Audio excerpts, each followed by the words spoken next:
Hey guys, what's up? This is 8-Bit Eric, and I have a video response to a video that Gamester81 made a few weeks ago.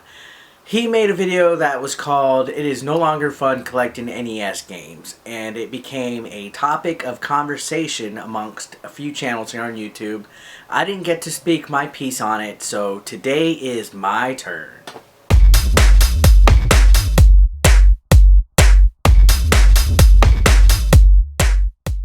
To begin with, in short, I absolutely agree with Gamester.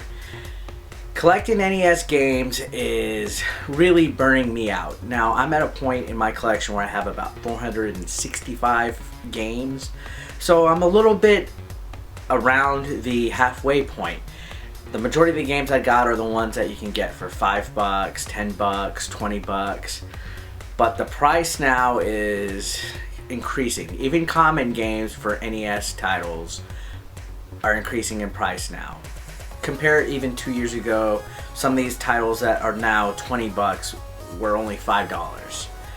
Prime example of this could be games such as Super C, Bucky O'Hare, Felix the Cat, and even a game as common as Vice Project Doom. These games are not exactly common, but they're not really rare, and I think a lot of it stems from shows on YouTube, including myself. We do videos about how much games are worth, how much games are rare, and people see it, and then of course they change supply and demand according to whatever the market was willing to pay. That's simple supply and demand, and yeah, it makes sense. If a game's in demand, you know, it's gonna cost more. You know, Little Samson, that game is in the $500 range, just card alone at times.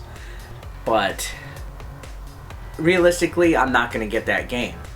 But I find it very discouraging when I go to the flea market and I see common games that I may already own. Let's say like a balloon fight for $15, $20.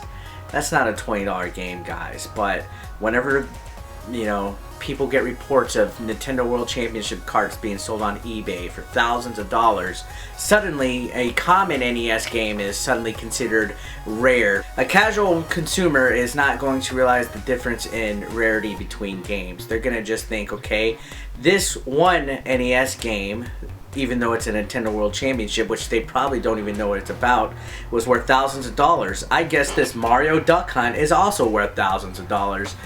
And it just artificially increases the price of all the games because people don't know. A lady that has her son's video games in the attic because he left for high school and college and graduated and went and got his own family is not going to know what the true value of those is.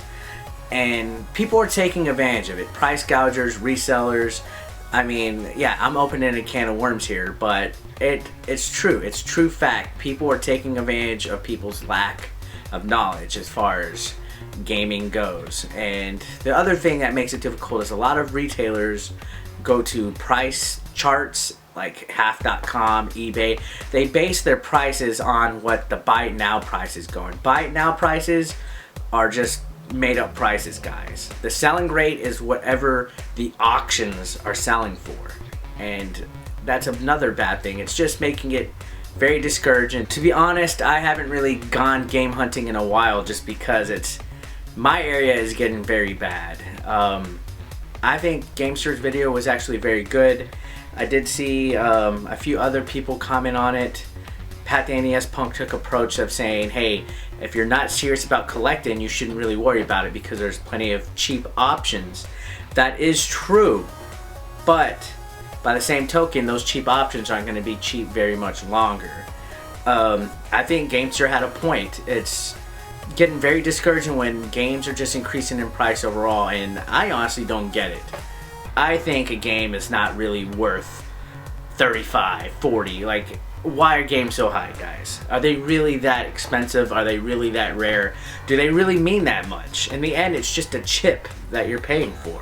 I know it sounds kind of blasphemous for me as a gamer and a collector to say that, judging that I have all these games behind me, but I really try not to spend that much money on an individual game. I try to get deals, bundles, But I just noticed that the NES game library is just really increasing, and I think it's because of the popularity of YouTubers such as AVGN, Game Chasers, Pat the NES Punk, and then the mainstream media finally accepting retro gaming as a big part of pop culture.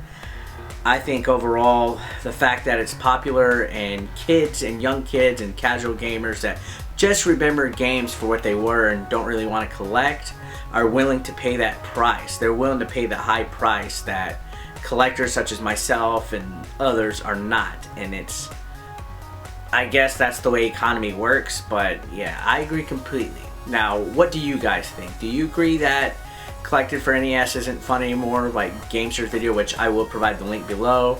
What are your thoughts on my comments on this? Let me know what you think, guys. I really appreciate you checking out this video. And yep, I'll see you on the next one. Have a nice day.